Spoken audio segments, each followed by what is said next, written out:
Hello there, little masters, and welcome to another weekly episode of the Prancing Pony Podcast, where tonight, well, the good stuff far exceeds the usual allowance for our size. West to Hall, my friends. I'm Sean Marchese, the real-life Lord of the Mark, and I'm here with the man of the West, the vast red golden dragon to my Hobbit without a handkerchief, Alan Sisto. Oh, come now, my shirt size is only one notch bigger, man. That's just harsh. Vast red golden dragon. Stature. Anyway, it's all about your presence. there you go, it's presence. I'll take that. Well, folks, we sincerely hope you enjoyed taking a break from The Hobbit with us again last week, for the second time in just a few weeks, for our second ever Questions After Nightfall episode, where we answered questions asked live by some of our patrons. We really enjoyed that a lot. We're looking forward to another one next quarter. But tonight, we're back to The Hobbit with the first half of Chapter 12, Inside Information.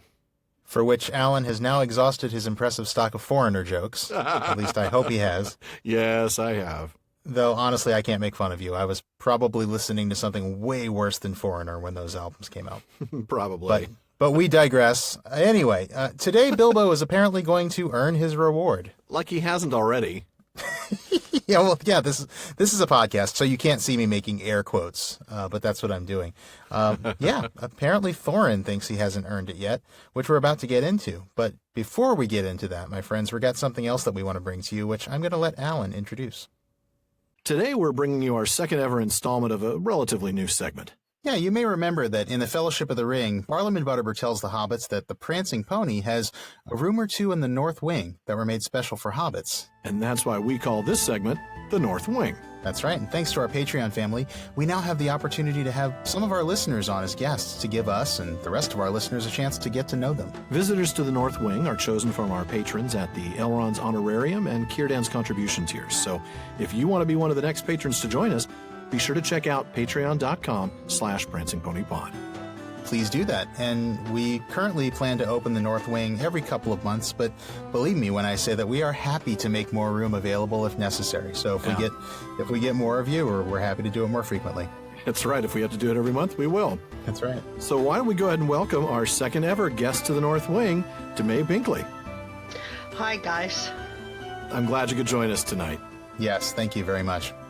We've actually been happy to have you join us not only tonight, but also for both of our recent Questions After Nightfall episodes that we've recorded. And you've sent some questions to Barlaman in the past, as we talked about recently at Questions After Nightfall. But why don't you start by telling us a little bit about yourself?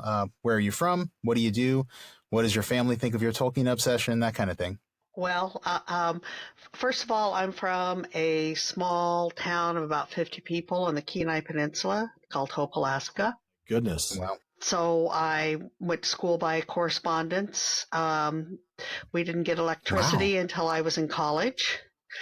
Wow. And so reading books was pretty much the entertainment. My mom was a reader. My dad was a reader. And so they read not only to themselves, but to us. And I'm one of the youngest in my large family. So older brothers and sisters also read to us. So I had quite a literary exposure by the time I entered college. Yeah. That's wonderful. That really is. And you've told us before, well, I guess I'm stealing Alan's thunder on this one. That's okay. I asked what you do, but I guess we already technically know that. Alan's got the next question on that one. We do know you're a teacher because we've talked about it before. In fact, even our listeners, if they're paying attention, know you're a teacher because we mentioned that in a recent episode with a question from one of your students. And we know that you've had the pleasure of teaching The Hobbit to grade school kids. We'd love to hear a little bit about what that's like. What's your favorite story from those experiences? Maybe even top couple of stories. Actually, I started teaching Tolkien at the middle school level, grades 7 and 8. And that was kind of an anomaly. They had too many kids for electives.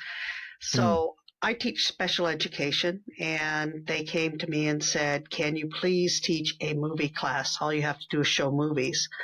I'm not much of a movie person, so I brought in my favorite movie, which was The Fellowship of the Ring, Peter Jackson's movie. I thought that That's still one of my favorites. Yeah. And Good I reason. showed that to the class, and they loved it and wanted the rest of the movie. So I brought those in as well over the period of the year. Well, I was at that school for 10 years, and they very graciously allowed me to teach a literature elective on any Tolkien book that I chose. So I just kept doing it, and it was fun, and it just kept growing and growing and growing in popularity with the kids. And you mentioned one of my favorite memories. I was very popular among the basketball players. They all wanted to take that class because they heard it was really a fun class. Huh. And I managed to time the class one day where we were listening to the Rob Inglis reading of the Hobbit, the chapter where Gollum yells, "Baggins, we hates it forever." And he read that bit right before the bell rang. And those boys got up and were running down the hallway screaming, "Baggins, we hates it forever." And the principal actually came and talked to me about that. Oh, that's awesome. Yeah. That's fantastic. It was one of my very, very, I have so many memories because I did it for 10 years. And, but that was one of my absolute favorites because they were so funny, just going around, "Baggins." And that's how you know that, that it resonated. Absolutely. Isn't it? That's how you know they had fun with it, and they, that's something they'll keep with them. They take it beyond the classroom. Yeah. And, The Hobbit is just such a fun book. It's probably one I enjoy teaching most. So when Corey Olson asked me to please teach an online class for middle school kids about this time last year, probably. Yeah, I think it was. He said, "What would you like to teach?" And my son, Scott, said, "Oh, Mom, you got to start with The Hobbit." And after I looked daggers at him, because Corey Olson is one of the preeminent world scholars on The Hobbit. Yeah. Right. Scott stated his reasoning for that is that if the class never goes past The Hobbit, at least kids will be excited at step one. Whereas if you start with one, the Fellowship or the Two Towers or the Return of the King, you're almost obligated to carry on. Yeah. So we weren't sure if it was going to go, but Signum Academy is rolling hot this summer. They've got 4 classes. So apparently it started something wonderful. I'm not participating in that this summer, but I'm excited to see what comes up. That is neat. Well, that's great. And Sean's next question actually kind of references a little bit of Signum, doesn't it? It's actually a perfect segue into my next question, because I was going to ask you about Mythmoot specifically, because we understand that you've been at almost every Mythmoot so far, which would be this year is going to be making 5. Yes, this will be my 5th Mythmoot.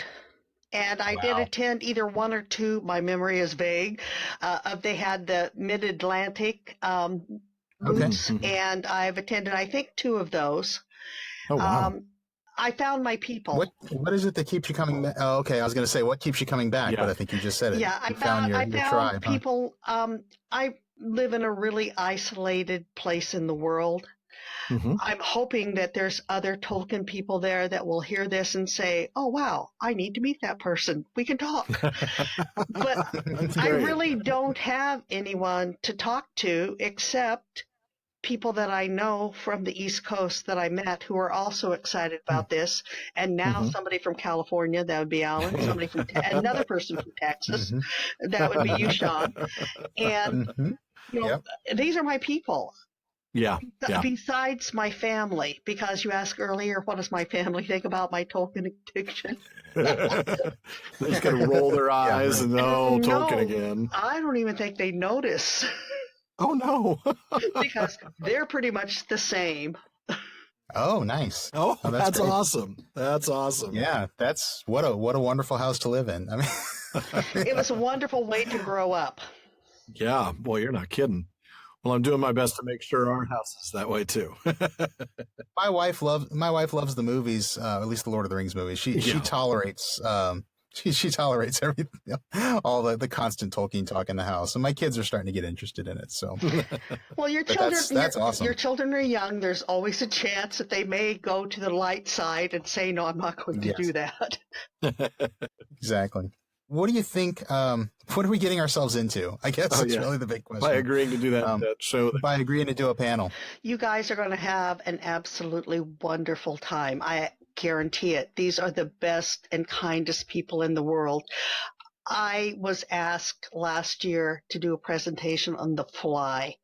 It was about the Lord of the Rings Online, which I am now currently addicted to. Yeah. And I am a woman who's almost 70 years old. I'd never gamed in my life. My son very patiently taught me how to play the game.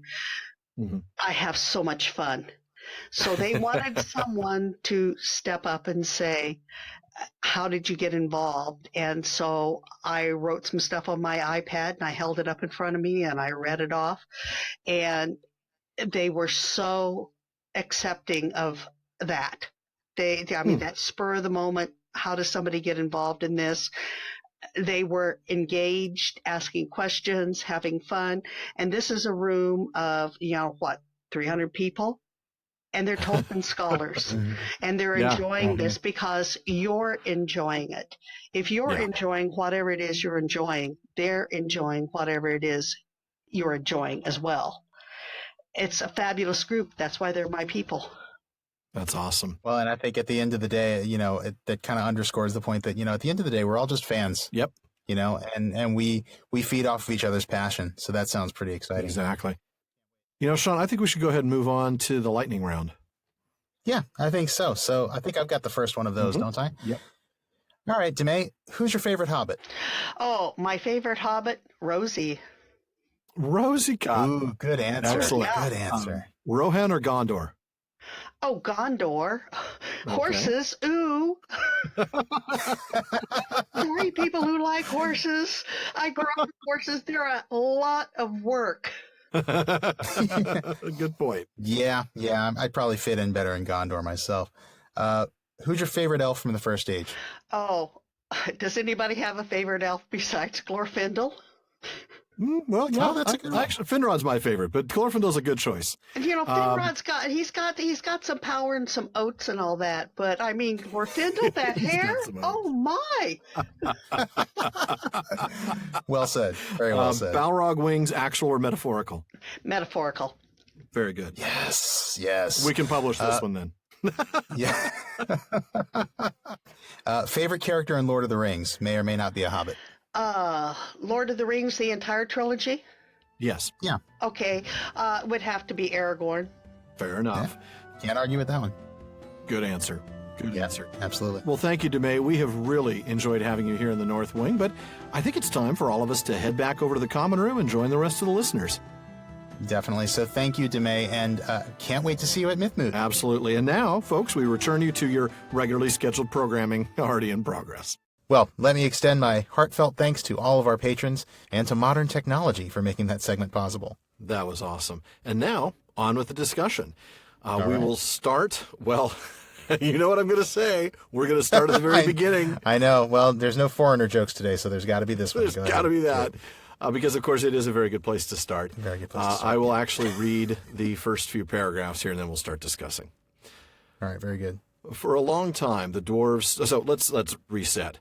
The door is opened, right? That's where we left off 2 weeks ago. Oh yeah, right at the end of On the Doorstep. Yeah. Exactly. The door, the cracks showed up after putting the key into the hole. They looked into the side of the mountain, and all they saw was deep darkness. Yes, from which a yawning mouth leading in and down. So that's where we've left off, and that's where I'll pick up. So, for a long time, the dwarves stood in the dark before the door and debated, until at last Thorin spoke. Now is the time for our esteemed Mr. Baggins, who has proved himself a good companion on our long road, and a hobbit full of courage and resource far exceeding his size, and if I may say so, possessed of good luck far exceeding the usual allowance. Now is the time for him to perform the service for which he was included in our company. Now is the time for him to earn his reward. You are familiar with Thorin's style on important occasions, so I will not give you any more of it, though he went on a good deal longer than this. Thank you, narrator. Pompous. It certainly was an important occasion, but Bilbo felt impatient. By now he was quite familiar with Thorin, too, and he knew what he was driving at. If you mean you think it is my job to go into the secret passage first, O Thorin, Thrain's son, Oakenshield, may your beard grow ever longer, he said crossly, say so at once and have done. I might refuse. I've got you out of 2 messes already, which were hardly in the original bargain, so that I am, I think, already owed some reward. But 3rd time pays for all, as my father used to say, and somehow I don't think I shall refuse. Perhaps I've begun to trust my luck more than I used to in the old days. He meant last spring, before he left his own house, but it seemed centuries ago. But anyway, I think I will go and have a peep at once and get it over. Now, who's coming with me? I love that. I What do. a great response from Bilbo. That really you know? is. That is just awesome. Who's coming with me? Oh, well, there's a good way to put some folks on the spot. Yeah. Not that it actually gets them any good. But They don't seem to take the hint, but we'll get to that no, soon. we will. So, interesting, not only does Thorin acknowledge Bilbo's courage, but he recognizes his luck, too, and kind of holds it against him, doesn't he? I saw that in your notes, and I'm curious how you get that, because I didn't really pick up on that. Possessed of good luck far exceeding the usual allowance, like sort of... Like he shouldn't have you this shouldn't much have luck this because much he's so luck. small. Yeah. Yeah. 'Cause Yeah, I guess so. Yeah, I see what you're saying there. Yeah. sort of So like, I was like, yeah. and he, like- he even kind of says, if I may say so, like, If I may say, like it's a bad thing. yeah, Right. right, exactly. Yeah. A little bit. I think I picked up on the far exceeding his size, just like another jab at how little he is. Well, but, yeah. But no, I think there's something to that. He's kind of holding it against him a Yeah, little just bit. a little bit, like, just kind of begrudging him that luck. Yeah. But I love that it's, now So is much the of this is just like your typical Thorin Oh. empty praise. It's just, bloviating, as we've said before. yeah. Earning Yeah. his reward. I'm thinking, wait a Yeah, minute. coming at, yeah, the correct response to that is, excuse me? Now is the time for him to earn another 14th share? I mean, Right. really? How many 14th shares does he own at this Oh, point? man. I mean, saving them from the spiders, getting them out of jail. Well, and that's just the 2 messes that he refers to. Right. Those are Those are those the big 2 messes ones. he refers to directly, but there's other things, aren't there? Right. I mean, having the key that opened the Trolls Hoard, you wouldn't have Orcrist if he didn't pick the pocket of, or, find the key before the trolls got turned to Right. stone. And I don't know, just a few minutes ago. Although I guess he doesn't have Orcrist at this point. Oh, no, you're right. You're right. Thranduil has Orcrist. Knowing Thorin's short-term memory, I'm sure he's probably forgotten You're that. right. Oh, that's a good catch, though. You're absolutely right. He certainly doesn't have Orcrist. They're not prepared. They have no weapons. No, no weapons. Figuring out the thrush. But figuring out the thrush I mean, thing, yeah. seriously, just a couple minutes ago, if it weren't for Bilbo, you'd all be standing around going, well, I guess we're waiting another 79 years. I mean, come on. That is an interesting point. Like, since it's been a couple of weeks for us since we read this passage. Yeah. But this was like 5 minutes Yeah. ago that Bilbo just single-handedly figured out the key to the riddle on the map. The key. Where's Thorin? And- Hurry up. Right. And Thorin's like, what? What do you need me to do? And now now earn your Yeah. reward. Wow. That just makes it all so much It really worse. does. I never thought about it like that. Thank you for unlocking the door, guy who sprung us from the Elven King's dungeons. saved Now us go from the earn your reward. spiders. And saved us from the spiders. Now go earn And your help me reward. find a first aid sword +2.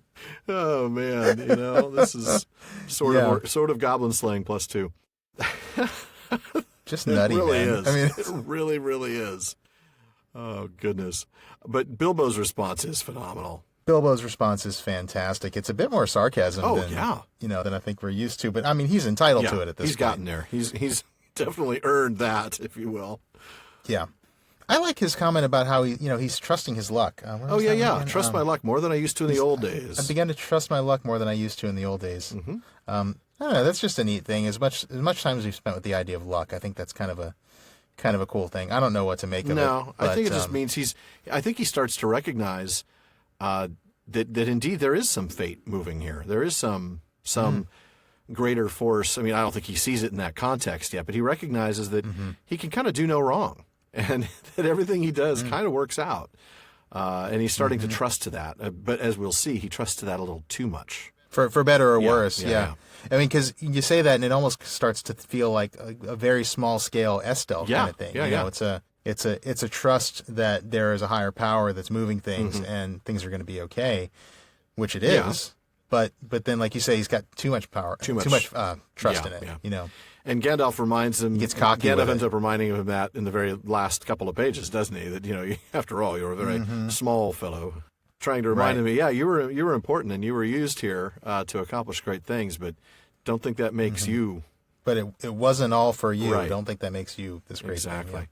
Yeah. Before we get into this really cool Spoilers. Yeah, exactly. Sorry, I should have said spoiler alert.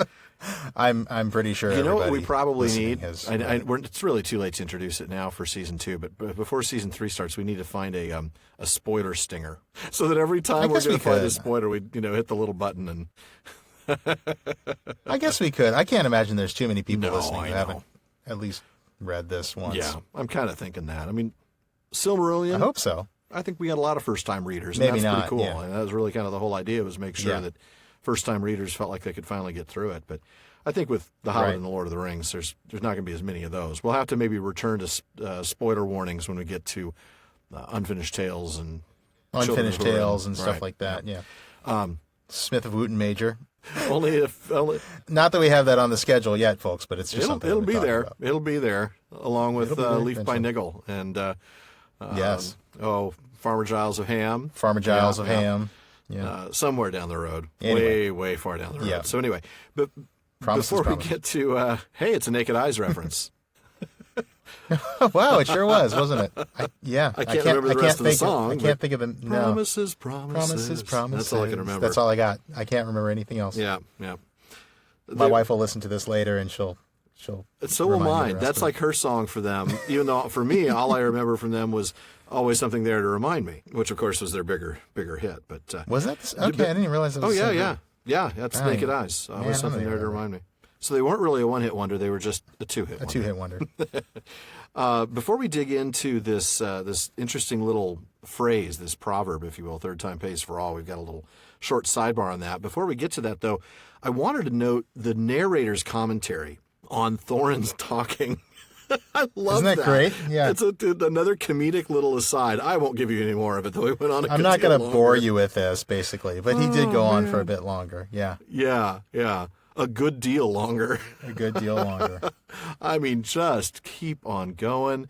No wonder Bilbo got a little bit. Okay, fine. Just cut to the chase. Well, again, he knew what he was driving at. It's like, come on, just get to the point. I know you're about to ask me in some very condescending way to do what you want me to do. So, yeah. That's true. Just get to it. So, but he has, like you said, he announces to Thorin, I've saved you twice already, so now you want me to do it a third time.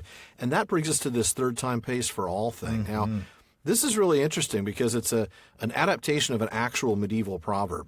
In Rateliff, we were reading in the history of the Hobbit, we find out that this saying of Bungo Baggins is Tolkien's adaptation of an actual medieval proverb occurring in line 1680 of the Tolkien Gordon edition of Sir Gawain and the Green Knight. Right. I'm going to try a little Middle English here. Thrid Tima throw a best. And that's... I think that's right. It's pretty close to right. I couldn't do better. Well, there you go. It's glossed as third time turn out best. And Tolkien adds a comment in that edition saying that the modern equivalent is third time pays for all, which is interesting because Douglas Anderson points out that in Tolkien's later translation of Sir Gawain and the Green Knight, which is the copy I have, I don't have the Tolkien Gordon edition, I have just the Tolkien edition. In that edition, he did translate it as third time pays for all. Yes, he did, and I can't let that comment stand without taking advantage of the opportunity to read a little poetry. Of course. That's the version of Sir Gawain and the Green Knight that I have too, and I actually found it. It's stanza 67, and the passage is, "For I have tested thee twice, and trusty I find thee. Now third time pays for all, bethink thee tomorrow. Make we merry while we may, and be mindful of joy, for the woe one may win whenever one wishes." Nice. So. Better than, "Oh, freddled grunt bugly, thy micturations are to Thy me." micturations are to me, as flirtled gabble blotchets on a lurched be. Yes. Yeah, you know what? And I can't help but think, and I know we didn't really go into this, and so we'll have to, I don't know, maybe this is a topic for our postscript, but that's got to be tied to another common modern version, which is that third time's a charm, or three times lucky. Oh, that's a good point. Right? That's a good point, yeah. I mean, it's got to be. There's got to be a shared etymology there. I don't know when that kind of broke off and became its own thing. Yeah. But we'll look into that because I never heard the that's a phrase good third time catch. pays for all, but I've heard third time's a charm. Third time's a charm. Sure, yeah, that's pretty common. Yeah. So I wonder, That's a good catch. We should look into that one Yeah. for a postscript and see if we can come up with an answer on that one. well, I hope you've taken notes, and we shall. I have indeed. So then we get to Bilbo actually getting to the meat of his point, which is, who's coming with me? Who's coming with me? Well, I've got Crickets. I've got to clean some andirons. I got a thing. I've got a thing squash I'm waiting match. for already. I mean, it's like what? Yeah. Feely and Keely, I Yeah. love that. They looked uncomfortable. But the others just didn't even pretend. They didn't even make any pretense of offering. Not me. Except for Balin. You notice it is kind of the I ones that love have kind Balin. of grown close to him. Yeah, a little yeah. bit. Well- Feely and Keely, They were here at with least him. have the decency to look uncomfortable. Yeah, that's right. Because they've gotten quite close to him. Balin, have. Balin actually offers to do something. I mean, he's not going to go all the way down, but he's going to help him out at least, part of the way, which is better than. I'll at least cross the others. threshold with you, lad.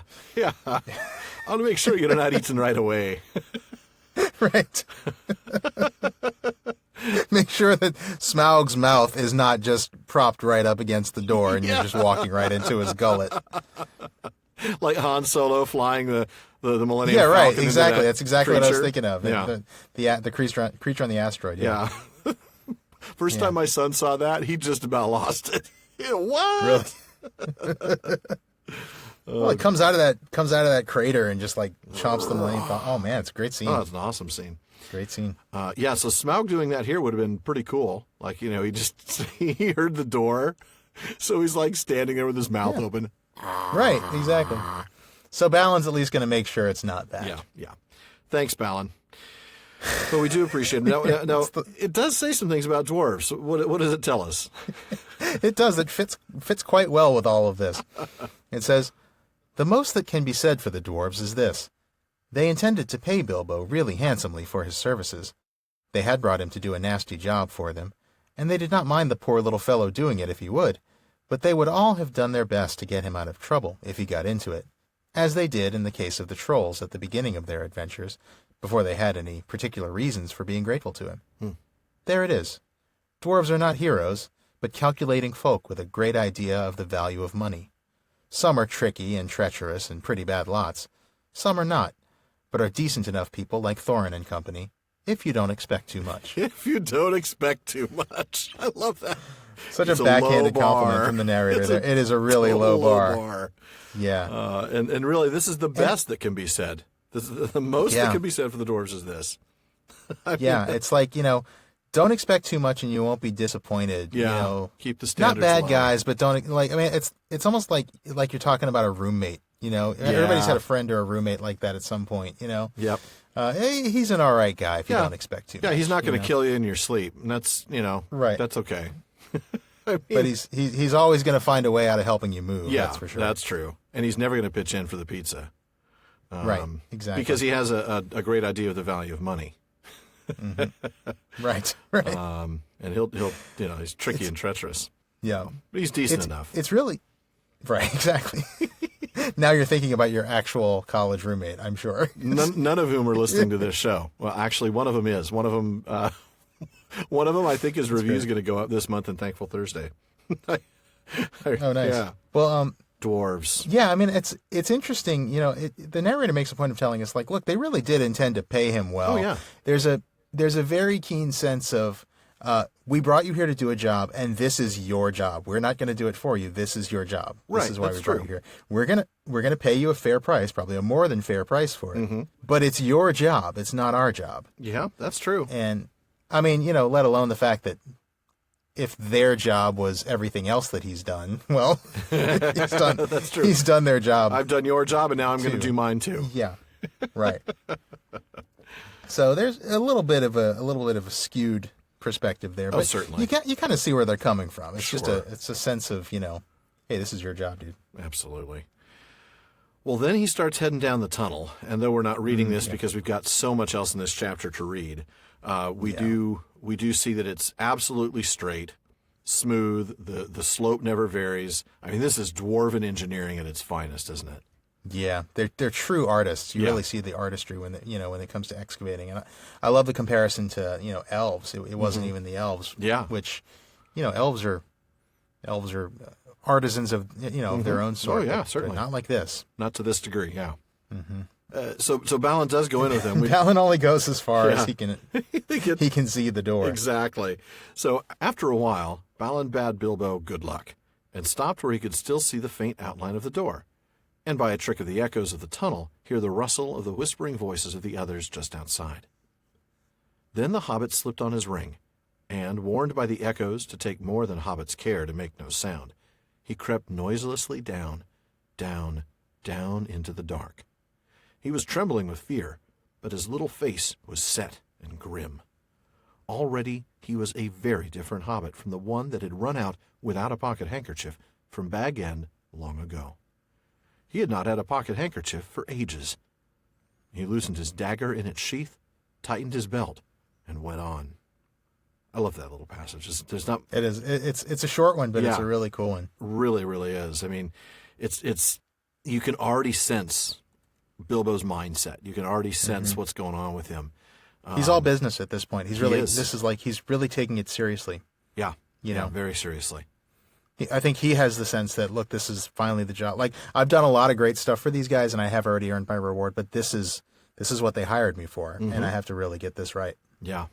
If I want a 14th share, then I need to get this done. Otherwise, there's not going to be much to split. That's true. 1/14 of zero, still zero. Carry the zero with a zero remainder. Exactly. It reminded me, though, the pocket handkerchief totally made me think of the first time we see that, and back then he was running as fast as his furry feet could carry him. And here he's trembling with fear, but his face set and grim. Boy, are these two very different descriptions Wow, of they the really same are. guy, Yeah. Yeah, he's a lot more. I mean, he's a lot more serious here. He's a lot more careful here. Yeah. He's wiser. He's kind of world wise. World-wise, right. The exposure to danger, the near-death moments that he's had, those certainly, right. that That'll do changes, it. That'll do it. But he's no less scared. I mean, he's still Mr. Baggins of Bag End, but Quite. but he knows he has to do this, and his face is set and grim. I love that. That is. You don't really think of Bilbo as being grim, but here he is. No, Yeah. that's true. And then, of course, he's going good point. beyond the normal Hobbit quietness. I mean, this is like turn on the stealth. This is really, really be quiet. And that's why it's probably okay that Balin didn't end up going that's with kind of him, what I'm 'cause, thinking. This is probably Dwarvish just racket. as well. Dwarvish racket. Yeah. That's right. And now you've got a fairly lengthy passage here coming up as he gets down. This is such an important turning point, really. This is probably, how we've talked about the other turning points, the ring and the moment in Mirkwood. Here's the other one. Yeah. This is a superlative one. Yeah, it We'll get really to that is. in a minute. Really is. So, okay. Now you are in for it at last, Bilbo Baggins, he said to himself. You went and put your foot right in it that night of the party, and now you have got to pull it out and pay for it. Dear me, what a fool I was and am, said the least tookish part of him. I have absolutely no use for dragon-guarded treasures, and the whole lot could stay here forever, if only I could wake up and find this beastly tunnel was my own front hall at home. He did not wake up, of course, but went still on and on, till all sign of the door behind had faded away. He was altogether alone. Soon he thought it was beginning to feel warm. Is that a kind of glow I seem to see coming right ahead down there? He thought. It was. As he went forward, it grew and grew, till there was no doubt about it. It was a red light, steadily getting redder and redder. Also, it was now undoubtedly hot in the tunnel. Wisps of vapor floated up and past him, and he began to sweat. A sound, too, began to throb in his ears, a sort of bubbling, like the noise of a large pot galloping on the fire, mixed with a rumble as of a gigantic tomcat purring. This grew to the unmistakable gurgling noise of some vast animal snoring in its sleep down there in the red glow in front of him. It was at this point that Bilbo stopped. Going on from there was the bravest thing he ever did. The tremendous things that happened afterwards were as nothing compared to it. He fought the real battle in the tunnel alone, before he ever saw the vast danger that lay in wait. That is a moment. There Oh, that is a moment, and that superlative is so powerful. Yeah, it I is. mean, the bravest thing he ever did. Yeah. And he's done some brave things Yeah, already. he has. And he's going to do some brave Rescuing things in his the friends future. from the spiders. I mean, that's just, wow. Yeah. Going on, even in the goblin tunnels, going on, Yeah. That's that, true. That was a big deal. Go back? Nope, can't do Although- that. Go sideways? Yeah, well, Nope, got to go forward. and I think you pointed out that he really had no choice there. No. He had to go forward. There's nothing else the for only it. But option, yeah. yeah, Here he could have gone But, back. He could have said, yeah. nope, Yeah. can't go down there. sorry, giving up. Yeah. He could have done one of those epic Martin Freeman feints, like gone back and just fainted, but he didn't. That would have been He funny. kept on That going. would have been funny. It would have been, yeah, it would have been great. It's probably in the But- Jackson outtakes. Probably, I would love to see that actually. I guess going back a little bit, he really starts to regret his choices a Yeah. little bit. The Baggins part at Yeah, least yeah, does. yeah. And there's this statement that is so powerful to me. This statement: "I have absolutely no use for dragon guarded treasures." I love that. It's like, what am I doing Yeah, here? what is the point? I don't want this. I don't. What am I need going to this. do with the Why am I 14th here? share of this, really? Right. Yeah. I don't need this. But no, he wishes he could wake up and find himself at home, but he still goes ahead. And I do love this this paragraph as he's going down, descending into the heat. There's a real sensory description of it. That you've got, I think, all senses, maybe, certainly 4. Yeah. You've got sight with the red Right. light. You've got the feel of it, undoubtedly hot and Right. starting to sweat. The You get a sound. sense of smell And with the the wisps smell, of vapor. Has to be sort of a smoke or a dragon stench, and then this sound. This unearthly Oh, yeah. sound. I can't even of- imagine what that No, must sound A like. large pot and a tomcat and a gurgling, snoring animal all at the same time. That's quite a sound. That's quite a description of a sound. It really is. Yeah, A large pot galloping on the fire. I love that phrase, by the way. that is Yeah. That's a cool word to use. Really yeah, is. galloping. This moment of Bilbo going on and it being the bravest thing he ever did. Olson really pointed out some stuff in his book, exploring J.R. Tolkien's The Hobbit, that the first time he was lost in the mountains, unknown tunnels filled with goblins, then he's lost in the darkness of Mirkwood. So it's all this darkness, really. And there he not only has to escape, right? In the mountains he had to escape. Here in Mirkwood, he not only has to escape, but he has to seek out the spiders in order to save his friends. Now he's invading the lair of a dragon who has destroyed entire kingdoms all by himself, which is even braver than going after the spiders. He's now going after this dragon and exposing himself to this danger. Oh wow.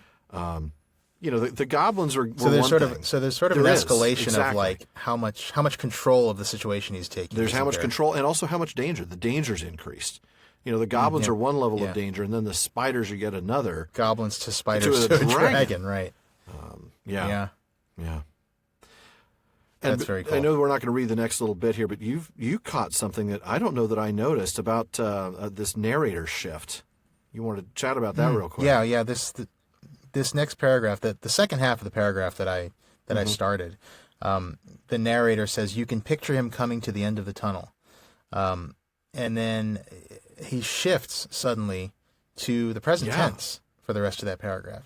Normally, like most books, it's this is written in the Right. past tense, but here the narrator addresses the audience and says you can picture Yeah. him. So there's kind of a fourth wall break there, but for a very specific reason, which I think it's basically saying, here, I'm going to paint this picture for you, and you are going to be right here Right. with him. And so that's when you get that present tense where it's like, an opening through it Yeah. peeps. Before him lies. Before him lies the great is cellar. almost dark. It is almost so dark that its vastness can only be dimly guessed. There is a great glow, which is the glow Right. of Smaug. So, yeah, there's just, this sudden shift to the present tense. You really are right there with Bilbo.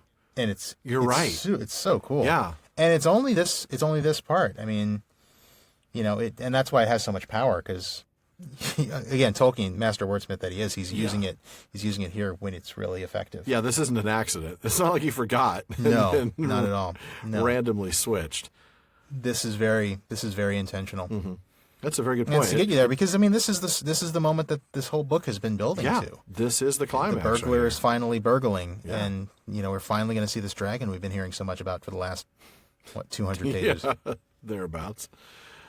That's right. And before we hear from him, we're going to see him. In fact, I'm going to go ahead and pick up a couple paragraphs here in the next section. Smaug lay with wings folded like an immeasurable bat, turned partly on one side, so that the hobbit could see his underparts and his long, pale belly, crusted with gems and fragments of gold from his long lying on his costly bed. Behind him, where the walls were nearest, could dimly be seen coats of mail, helms and axes, swords and spears hanging, and there in rows stood great jars and vessels filled with a wealth that could not be guessed. To say that Bilbo's breath was taken away is no description at all. There are no words left to express his staggerment, since men changed the language that they learned of elves in the days when all the world was wonderful. Bilbo had heard tell and sing of dragon hoards before, but the splendor, the lust, the glory of such treasure had never yet come home to him. His heart was filled and pierced with enchantment and with the desire of dwarves, and he gazed motionless, almost forgetting the frightful guardian, at the gold beyond price and count. What a description. It's such a visual description. I mean, it's, the gems and the gold and the weapons that are here. Yes. I don't know. I mean, even just seeing the position he's sleeping in, I just feel like you're just so there. Yeah. And you really I don't even know what to say about it. It's such a strong description. It is a strong I don't really know what description. to say about it. And I love, though, this staggerment idea. This idea that this is more than just his breath is taken away. He is well and truly staggered, and we'll get to a sidebar on the fact that there's no words left to describe it. But he relates. But it's cool that Tolkien. Well, I cut you off, but I guess what I wanted to say was the Tolkien describes this scene, and then he shows you, and then he tells you. Yeah. That there's no words left to express his staggerment. So he shows you how incredible it is, and then he tells you how incredible it is, which just seems to sort of underscore the whole thing. It does. In a world where, show don't tell is kind of the golden rule for writers. Right. He's doing both, and I think that just makes it so. That's what makes it so powerful. You're right. It like you said, underscores. I guess it reiterates. I finally the point. feel like I had something intelligent to say about it, so that's why I had to jump in. After saying you had nothing to say because there were no so words left. I was just like, man, that's cool. No words left to express so your staggerment. Cool. Right. Exactly. Yeah. Because it was just like cool, man. The fact that Bilbo knew about dragon hoards. He'd heard songs. He'd heard stories. But he was filled. I love this line. His heart was filled and pierced with enchantment and with the desire of dwarves. Do you remember when else he was filled with the desire of dwarves? After hearing about the treasure in the song in chapter 1. Oh, right. His heart was filled with the desire of dwarves for these amazing things, the things made by craft and by skill, these jewels and things. And I'm trying to recollect that from memory, and I'm sure I'm off a little bit, but that's the section that. But no, the song. He hears the song, and now he sees that exact treasure that was described, and he hears his heart filled with that enchantment again. Exactly. Yeah, and he literally almost forgets the dragon. Almost forgets Smaug, which is really interesting. Amazing. Because I can't help noticing who else has been forgetting the dragon for this entire book. Yep. The dwarves. They were certainly forgetting how to deal with him. Yeah, or the fact that they have to deal with him at the end. Yeah, that's and true. I kind of wonder if maybe what Tolkien's showing us is maybe like this dwarvish desire for treasure kind of creates a blind spot. Yeah, no, you're right. That's creates a very blind good spot, point. So we forget, I don't know. You forget the hurdles that are in the way. Exactly. That's exactly it. You forget how far you have to go before you have this. You get a little tunnel vision in a way. And exactly. if you have blinders on and an inability to see these other things that are involved in the picture. Yeah. Yeah, and knowing, some of the things Tolkien said about material wealth elsewhere, I mean, it makes sense. Yeah, that totally fits. Yeah. But I want to go back to this no words left to express his staggerment. That really... Oh, yeah. I remember when I read that just thinking, Yeah, especially when he goes on to explain. I mean, just that alone is enough to say something. But when he makes it very clear that it's since men changed the language, you're like, okay, wait a minute. He's going somewhere very specific with this. This is his philological bent coming out. And you've got some stuff on that, don't you? I do, yeah. It's a really interesting passage. As you said, his philological bent is coming out. He actually, Tolkien, in letter 15 to Allen and Unwin, he actually called this the only philological remark in the book. Kind of elaborating by saying it was an odd mythological way of referring to linguistic philosophy, and a point that will happily be missed by any who have not read Barfield. And he's talking about Owen Barfield there, which I'll talk about in just a moment. Sure. It'll be missed by any who have not read Barfield, few have, and probably by those who have. Tolkien's, kind of classic, sort of self-deprecating, joke. It's this so is such subtle, an nobody obscure will even reference, get it. nobody's going to get it. Yeah. But he's talking about Owen Barfield there. So Owen Barfield is a name you sometimes hear in connection with Tolkien. He was actually an acquaintance of Tolkien's. He was a pretty good friend of C.S. Lewis, I believe. I believe so. And he was sort of on the outskirts of the Inklings. He's he went to some of the Inklings meetings and so forth. He wrote a book called Poetic Diction, which I have read, and I won't say that I understood every word of it, but I did read it. And I have to say, I actually did think of Barfield immediately when I read this passage just now not just now, but when we were preparing for this episode. One of Barfield's main theses in Poetic Diction is an idea that early languages had fewer words, but because people are people, they still had the same number of, basic concepts to describe. So fewer words, but you've got the same number of concepts to describe with them, means that early words must have been richer with meaning. Yeah. So an example that Barfield gives is if you go back to Latin. Latin may have had one word, spiritus, and this is actually Barfield's example. Spiritus in Latin means wind, breath, and soul. It's the origin of our word spirit. Okay. But it meant various things. It meant wind, breath, or soul in Latin. And so it's sort of like a literal meaning of wind or breath and also sort of a metaphorical meaning. And because it has all these meanings, for someone who speaks Latin, is a native tongue, those concepts are more closely connected than they are for us. Okay. So, we may have English words evolved from it like spirit. Sure. Or inspiration. Which are both sort of metaphorical terms, or you might have another descendant like respiration, which comes from the same word, but is more of a physiological term. And those mean very different things for us. Oh, yeah. But once upon a time when it was all the same word, those things sort of were tied together in a way that we can't quite understand in modern English. Yeah. I'm sure I'm not doing a very good job of capturing the theory, but that's sort of how I've understood it on my reading. Well, we could spend an hour on that, I'm sure, if we probably could, and I will if you don't stop me. I will stop you. I love our listeners too much to subject them to an hour on that, but yeah, please do. But anyway, I'll go to something Rateliff says, which is really brilliant. Sure. He says Rateliff says Tolkien was wholly sympathetic to the idea that ancient languages could express more in fewer words compact with meaning than modern-day tongues.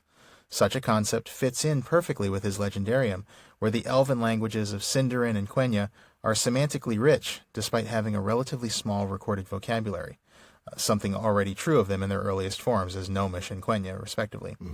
So what Tolkien's getting at when he says that men have changed all the Elvish languages is that we've kind of split those concepts up, and as a result, we see the world in a less wonderful way.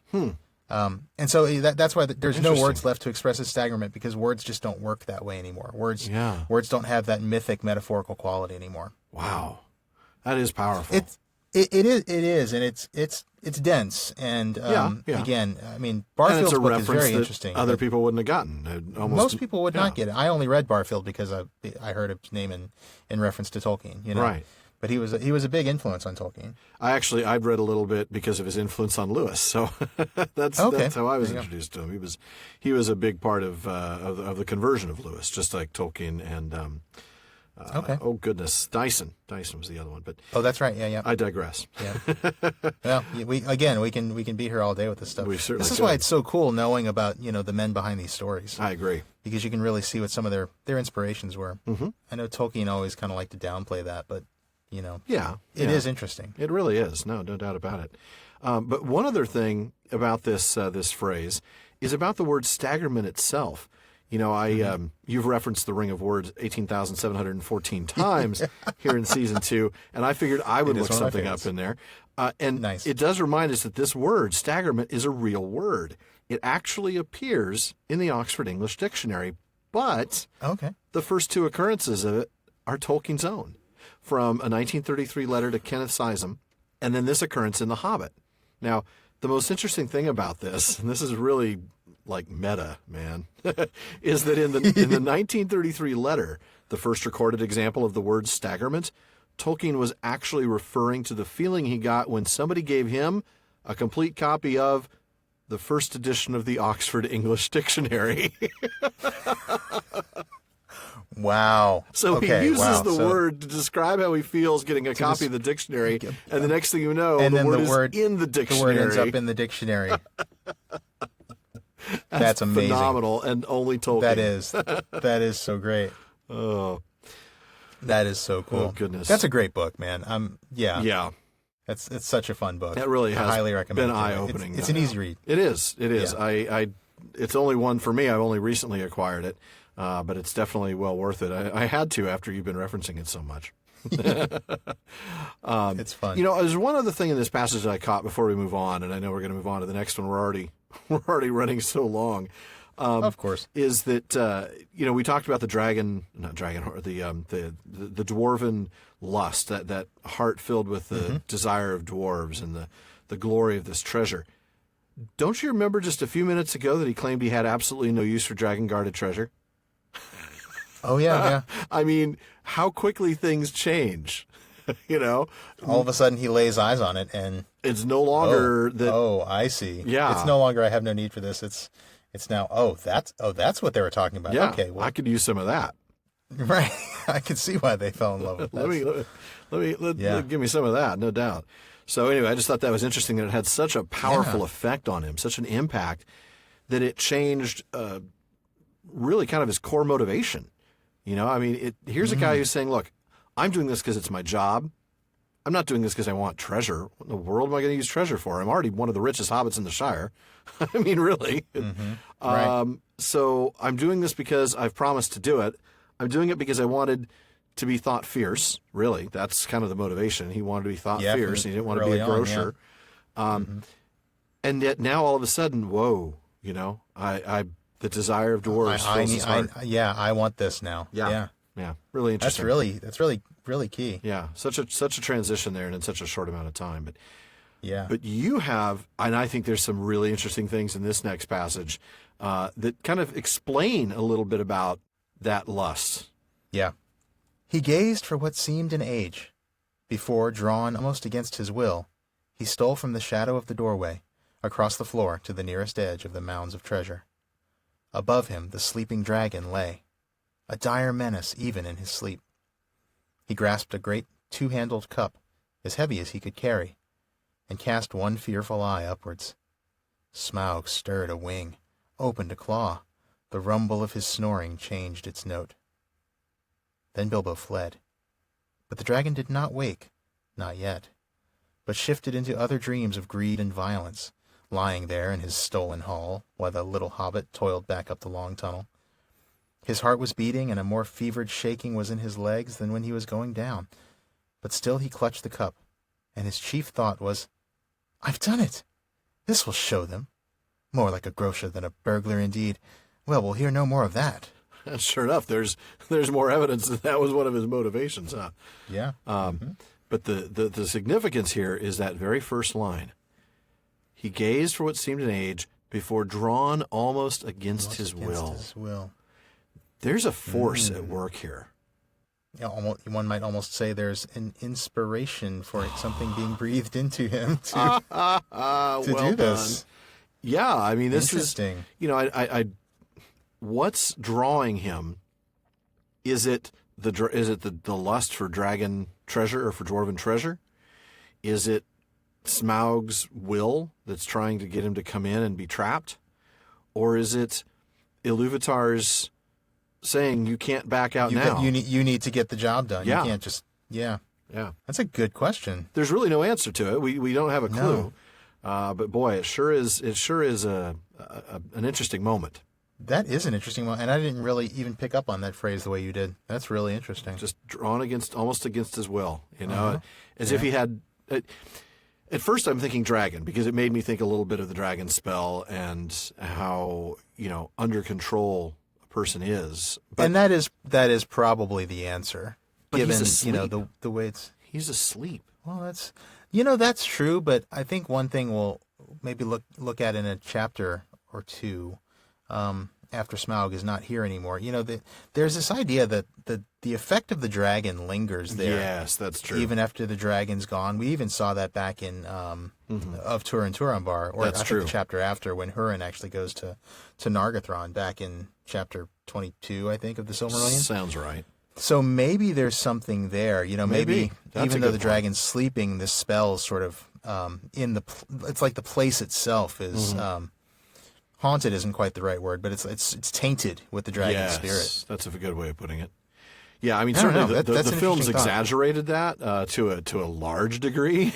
The whole dragon sickness thing was really taken very literally. But I do hear what you're saying. There's this sense that the dragon's presence has tainted is an excellent word. The entire place and the treasure itself, such that it kind of expresses this power over somebody who sees it. Interesting. I mean, certainly that's what the dragon, the dragon lusts after his own treasure, so that spirit of lust is present. So that's a good question, though. What exactly is drawing him against his will? Something. Yeah. I'm curious to hear what folks think about that. That'll be interesting to get people's theories. Since is it Smaug? Is it? Yeah. Is it Iluvatar? What is it? Is it the dwarven gold itself because it's such a magical treasure? But now we get to talk about the cup. I think anybody who's read Beowulf recognizes the significance of the cup. We've talked a few times about Tolkien's inspirations from Beowulf and other medieval sources. Well, Rateliff has a really interesting observation about this scene in particular. He says, the way in which Tolkien selected elements that fit what he needed for his story is instructive of his complex relationship with all his outside sources. He was neither a naive reader nor a passive borrower, but transformed and remade what he chose to take, consciously or otherwise, from earlier authors. For example, in both Beowulf and The Hobbit, the dragon lairs in a hill or barrow where he guards ancient treasure for centuries, unmolested by any outsider, until, stirred up by the theft of a cup from his hoard, he embarks on an orgy of destruction, which leads to the destruction of a nearby town and, shortly thereafter, his own death.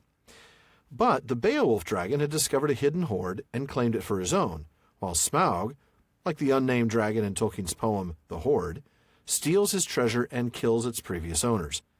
The Beowulf dragon has as much right to the treasure as anybody, while Smaug's ownership is tainted with blood from the start. That's an interesting contrast, isn't it? He borrows it, but he doesn't borrow it whole. He changes it to modify it to fit what he wants to express. And it seems to fit more with the legendarium, in which, dragons are creatures of evil created by Morgoth. Right. As opposed to, I don't know enough about, Anglo-Saxon mythology to say, but, maybe just dragons are more of a force of nature. Right. An animal, perhaps, with some sort of, malevolent spirit. Yeah. Right. As opposed to something of pure evil like they are in Middle-earth. But that's true. That's a really interesting contrast. And I definitely picked up on the similarity here to Beowulf. In fact, I actually went to Tolkien's Beowulf translation. Of course. Good. That awesome green hardcover that I've been enjoying a lot lately. So here's Tolkien's translation of this scene that mentions this cup from there. This after came to pass in later days in the clash of wars, when Higelac was fallen, and swords of battle had been Heardred's bane amid the shielded ranks. What time the warlike shieldings, dauntless men of arms, sought him out amid his glorious people, and came upon him, nephew of Hereric, with fell assault. Then into Beowulf's hands came that broad realm. Well he ruled it for 50 winters. Now was he a king of many years, aged guardian of his rightful land, until a certain one in the dark nights began to hold sway, a dragon, even he who on the high heath watched his hoard, his steep stone barrow, below lay a path little known to men. Therein went some nameless man, creeping in night to the pagan treasure. His hand seized a goblet deep, bright with gems. This the dragon did not after in silence bear, albeit he had been cheated in his sleep by thief's cunning. This the people learned, men of the neighboring folk, that he was wroth indeed. So, talking a little bit about, sort of Beowulf's ruling as a king nearby until, this dragon becomes a threat. Right. And some nameless guy just happens to sneak into this secret door, secret path, into the dragon's hoard. That's true, too, yeah. Steals a cup. Dragon gets mad, takes it out on the neighboring people. Yeah. I don't know. Sounds a little familiar. It does sound a little familiar. It's very interesting, and again, Tolkien kind of he puts it in his own context, the context of his world. It is interesting. He refers to it as the pagan treasure in his translation. I wonder if that's in Beowulf. That might kind of refute my idea that maybe the dragon is more of a force of nature and less of a less of an evil thing. Yeah, maybe. I don't know. We'll have to see. But might be something to look into. Sure, but clearly that's what Tolkien's getting at here. And you can almost imagine that, Tolkien reading Beowulf and thinking, well, I want to know more about this nameless man who creeps in and steals this cup. Yeah. And you can almost see that being a jumping off point for the entire Hobbit story. Now, obviously, this isn't. Well, no. This isn't Beowulf's dragon. It isn't Beowulf's dragon's cup. But that could be one of the things that kind of started him towards writing this story. Absolutely. I love that he picked this cup that was actually pretty big. This wasn't something he could just fit in his pocket. I mean, this was bold. True. He had to use both hands to get this thing out, Yeah, that's true. And I love that he still remembers that slight, that insult. More like a grocer than a burglar. I got your burglar right. I got your grocer right here, pal. Here's your grocer. Yeah.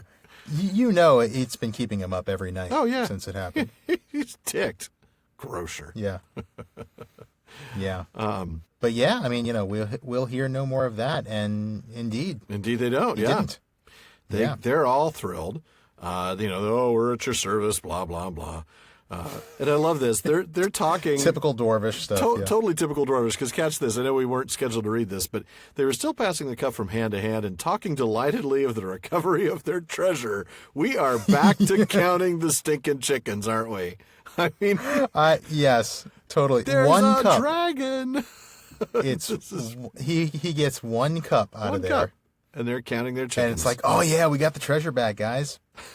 I actually, in my book, drew quotes in pencil around the word recovery. just kind of like, I have to fix this. Yeah, I have to fix this. That's hilarious. Sorry, Professor, you forgot the quotes. Oh man, that is funny. That is funny. They wouldn't be the dwarves if they weren't counting their chickens. Boy, man. You're not kidding, man. The whole thing. So I'm going to go, and of course I have to point out, it is at this moment when they're celebrating this victory that they haven't won yet. That's when they get caught off their guard. Yeah, isn't it? The volcano starts to rumble, rumble, rumble. Interestingly, you had an interesting idea about the volcano. Just given analogy. the geography of the thing, and certainly looking at the drawing, Tolkien's own drawing of it, and realizing that this is kind of a mountain kind of out in the middle of nowhere, so to speak. It really, I mean, geologically, it would, if you were looking at it in the real world, you would say it's probably an extinct volcano. So it's kind of ironic that because it's on its own, right, as opposed to a range. I think of the many ways that mountains can form. I think volcanic is the one that's most likely to create a mountain on its own. Right. Right. I mean, that's kind of what you're getting at. Yeah, that's interesting. I would never have thought about that. Yeah, it's just an interesting thing. But yeah, it makes me. I kind of look at it and think, oh yeah, it probably is an extinct volcano. I mean, that's just.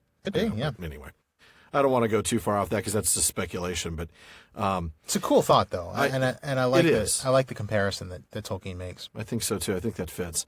I'm going to read. We get one of the. This is the part you're going to read. One of my favorite quotes of all time. But I'll let you read it first. We will definitely. It's a great quote.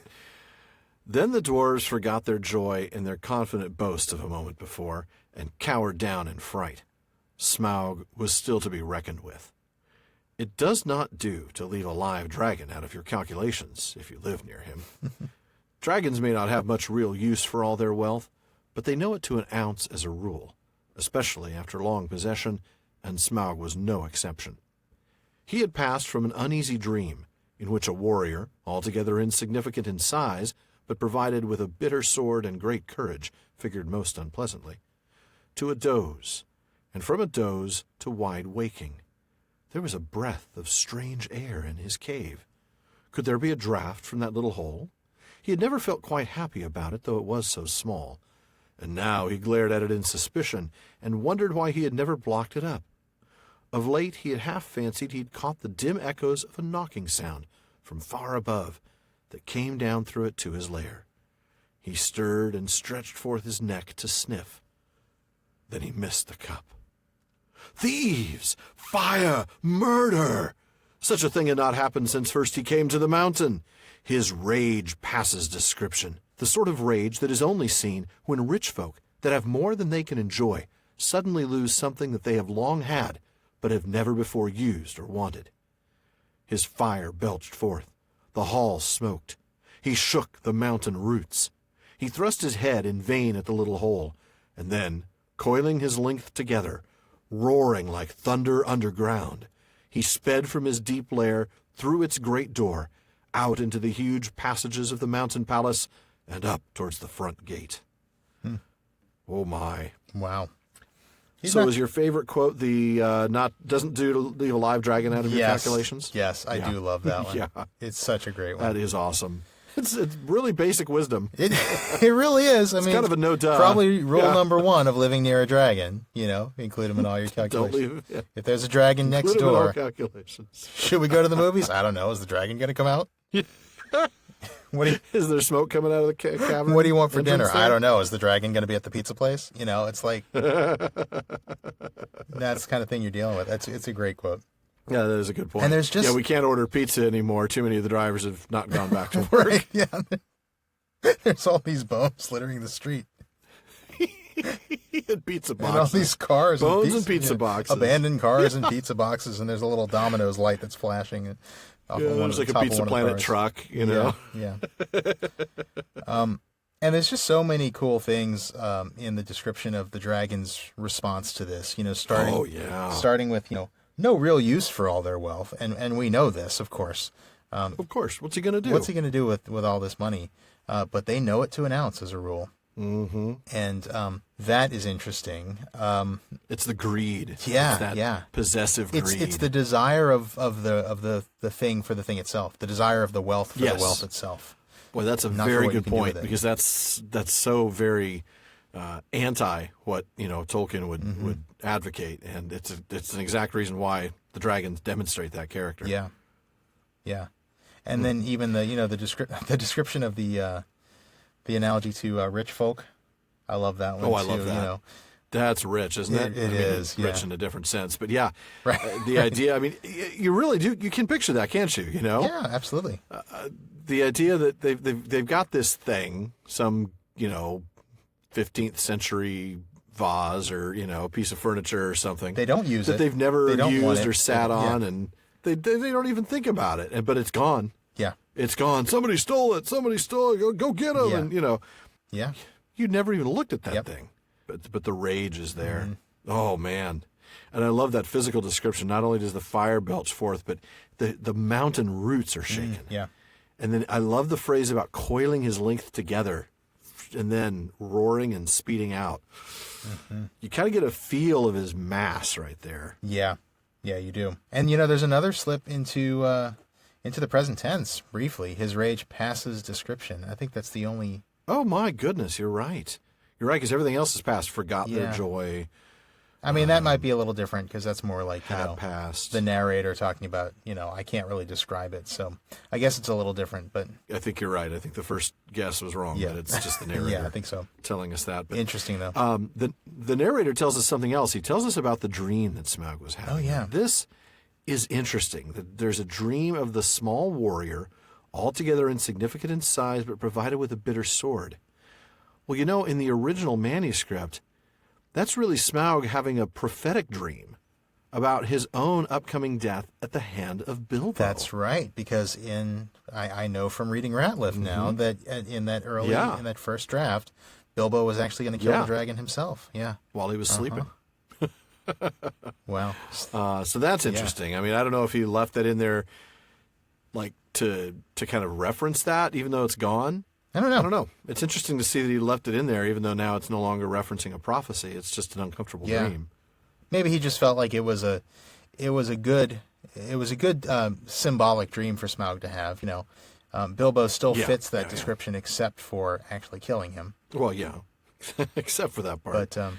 But bitter sword, great courage. That's Bilbo. Insignificant in size, very much so. We've described his leaving out to the front gate, but boy, the next passage, even though we're not going to read it, the next paragraph talks about what his purpose is. He just wants to catch the thief, tear him, and trample him. That is the only thing he's thinking of.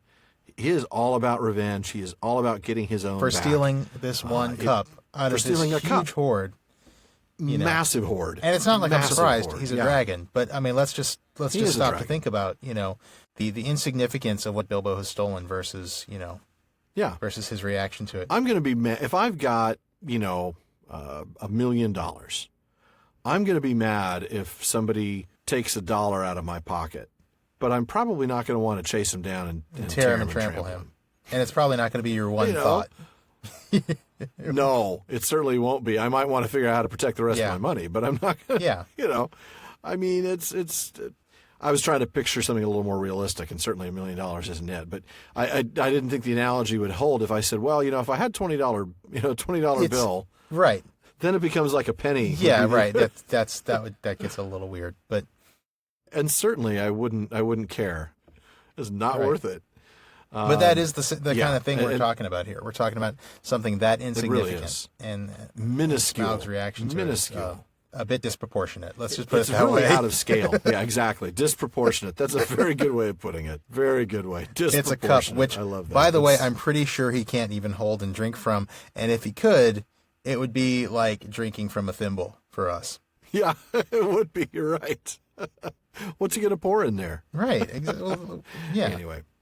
All right. Let's move on. You've got the next little reading to do, don't you? There they would have all been killed if it had not been for Bilbo once again. Quick, quick, he gasped. The door, the tunnel, it's no good here. Roused by these words, they were just about to creep inside the tunnel when Bifur gave a cry.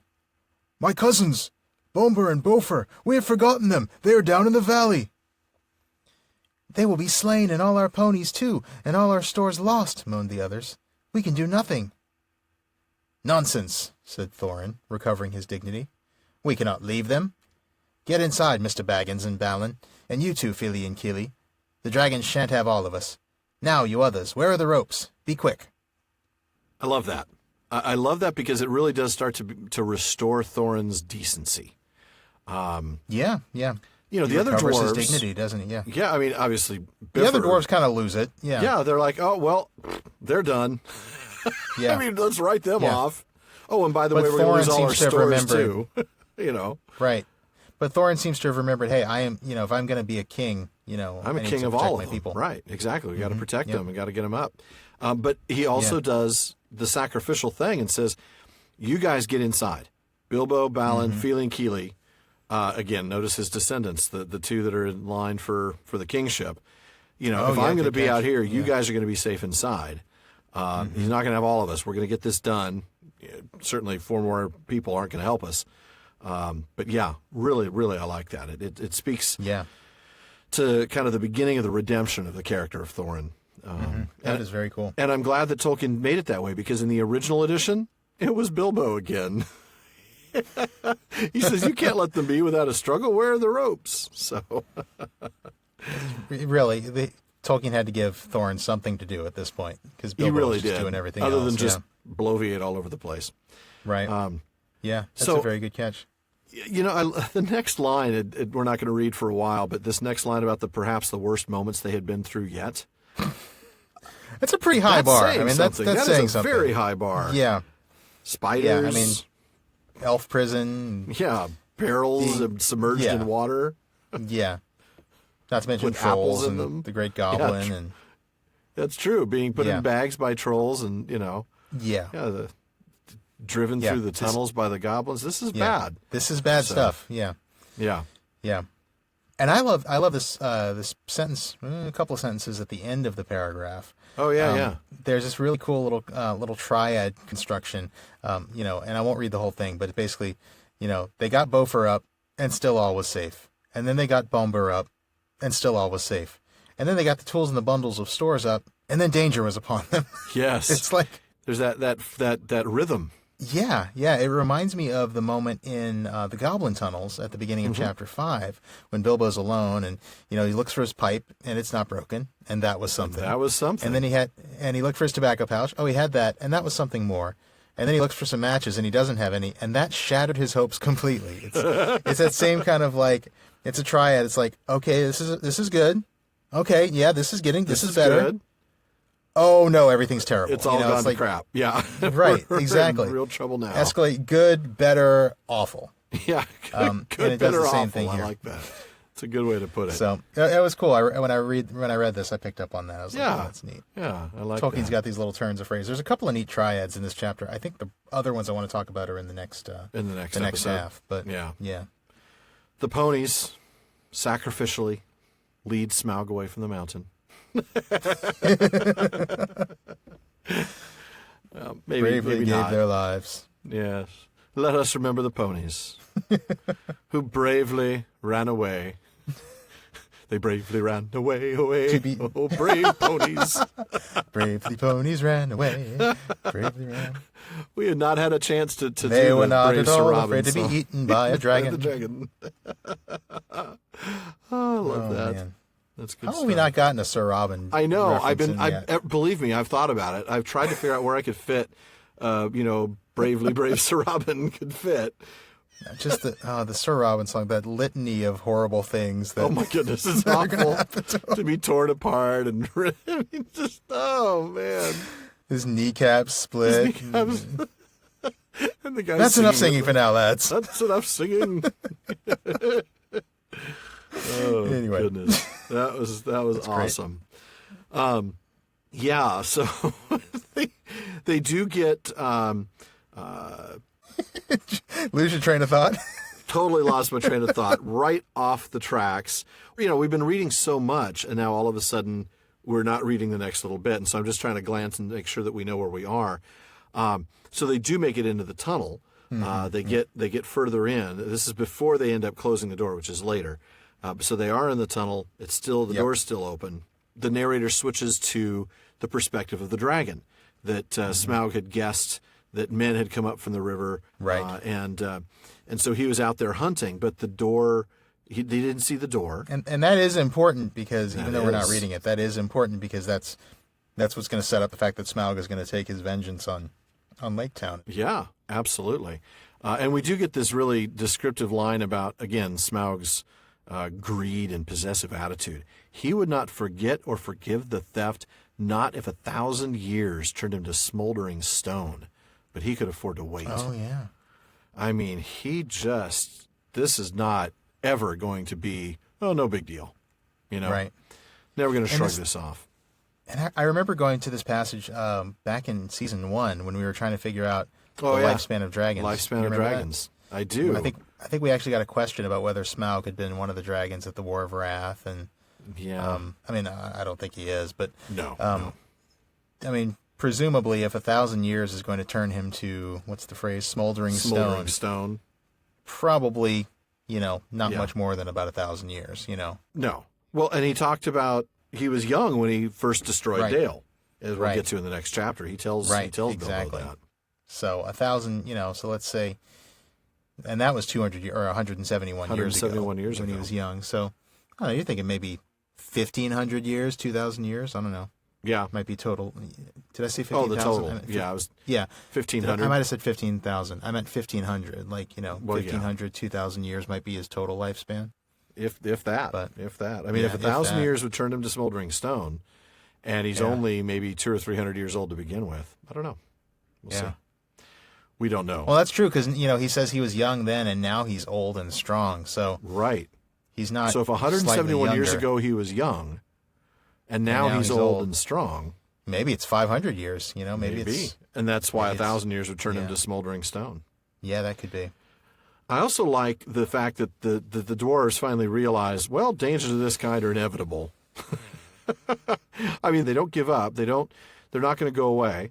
But they realize this was bound to happen. Well, this is kind of the weak point in their plans, wasn't it? Yeah. Yeah. Right. Always has been, really. Yeah. As Bilbo pointed out. They do. But yeah. Well, and now they're going to start pinning the finger on Bilbo. So I'm going to read the last.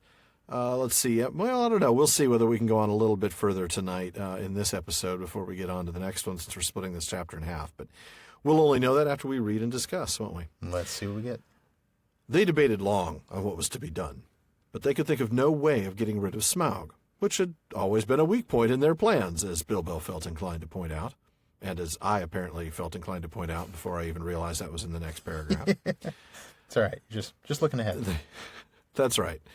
Then, as is the nature of folk that are thoroughly perplexed, they began to grumble at the Hobbit, blaming him for what had at first so pleased them, for bringing away a cup and stirring up Smaug's wrath so soon. "What else do you suppose a burglar's to do?" asked Bilbo angrily. "I was not engaged to kill dragons, that is warriors' work, but to steal treasure. I made the best beginning I could. Did you expect me to trot back with a whole horde of Thror on my back? If there is any grumbling to be done, I think I might have a say. You ought to have brought 500 burglars, not one. I'm sure it reflects great credit on your grandfather, but you cannot pretend that you ever made the vast extent of his wealth clear to me. I should want hundreds of years to bring it all up, if I was 50 times as big and Smaug as tame as a rabbit." Well, after that, of course, the dwarves begged his pardon. "What then do you propose we should do, Mr. Baggins?" asked Thorin politely. "I have no idea at the moment, if you mean about removing the treasure. That obviously depends entirely on some new turn of luck and the getting rid of Smaug. Getting rid of dragons is not at all in my line, but I will do my best to think about it. Personally, I have no hopes at all, and wish I was safe back at home." "Never mind that for the moment. What are we to do now, today?" "Well, if you really want my advice, I should say we can do nothing but stay where we are. By day we can no doubt creep out safely enough to take the air. Perhaps before long one or two could be chosen to go back to the store by the river and replenish our supplies. But in the meanwhile, everyone ought to be well inside the tunnel by night." There's so much there. Bilbo. It's his fault. There is a ton to do. Yeah. Blame Bilbo. I mean, Right. come on. Like, you made him mad. Like, what was I supposed to do? Yeah. You wanted My me to go in job and steal something. Was not to sneak in there and assassinate him. It was. You spent half an hour telling me I needed to go in there and Right. and earn my reward. Right. And now you're telling me you're mad because I did it? Yeah. Not cool. And Not it's cool. true. How did you expect me to get the treasure out of there? There's Yeah. so much of it. Which, by and the way, I'm you just never told me. me how big it was. I mean, Right. I'm picturing a few treasure chests, and it turns out that it's like Fort Knox. Right. Exactly. Yeah. They never, and this is something that Smaug is going to bring up in the next episode, in our next episode. And it's true. They never really made it clear to him, and it, again, short-sighted. Yeah. The dwarves have been The short-sighted. scale on of this mission is from the beginning. well beyond what could be done. Yeah. Burglary to steal the whole hoard, not an option. Not No. an option. No. But I do love that after he does point that out, they do get a little bit. I mean, this is not faux politeness. This is not. They do back off. Thorin, Yeah. Yeah. Thorin's really genuinely politely asking him and realizing that, hey, yeah, you're kind of the guy in charge now, aren't you? Yeah. Yeah, he does sort of recognize that Bilbo's the brains, and Yeah. okay, well, what should we do? Yeah. And that's Bilbo kinda has neat. some good advice. Basically, it's just, look, we're not going to be able to get rid of the dragon unless something spectacular happens, something way out of our control.